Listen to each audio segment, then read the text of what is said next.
Starving to death was one thing, burning in hellfire forever was something else.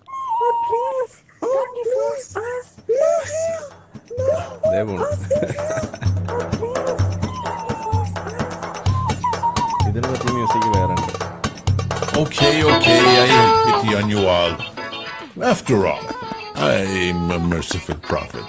I will just apply the Quran Surah An-Nisa, verse 34, abstaining from sex with all of you for a month as a disciplinary action. But the reason why the Holy Prophet decided not to visit all of his wives for a month was because he intended to spend a full 1 month to sleep exclusively with Maria alone.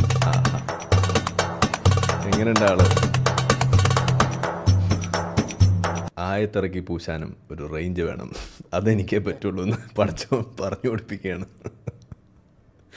ഇനി എന്താണ് ഇതിൽ കൂടുതൽ പറയാനുള്ളത്?